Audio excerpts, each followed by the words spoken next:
phrase trust in the Lord is a phrase that gets used a lot among us Christians, isn't it?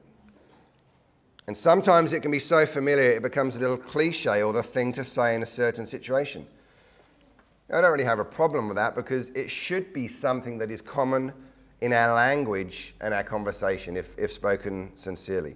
But what we have to be careful about is thinking of the concept of trusting in the Lord as a passive, almost neutral mindset. Oh, I'll just kind of rest back and I'll just trust in the Lord. Which can almost be like a Christianized version of, oh, she'll be right.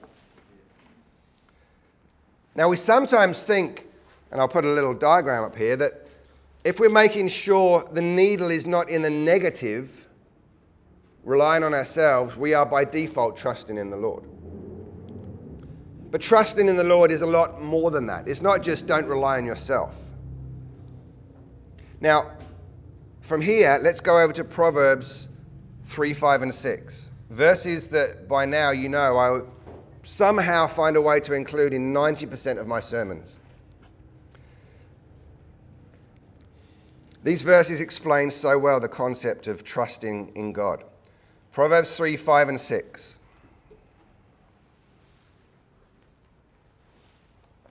And we're going to look at 7 and 8 for a change as well. So Proverbs 3, 5 says, "Trust in the Lord with all your heart, and lean not on your own understanding. In all your ways acknowledge him, and he shall direct your paths. Do not be wise in your own eyes. Fear the Lord and depart from evil. It will be health to your flesh and strength to your bones." So to trust in the Lord and to trust in the Lord with all your heart doesn't mean that your heart completely and perfectly trusts the Lord in all things at all times.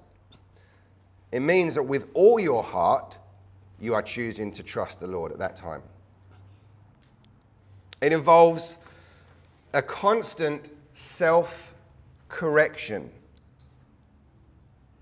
a self-rejection of our own understanding.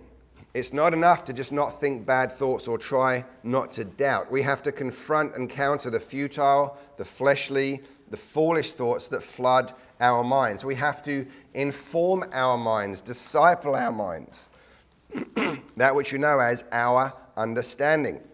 What I think or what I believe or what I have an opinion about is only worth anything to the degree it is in harmony with God's truth.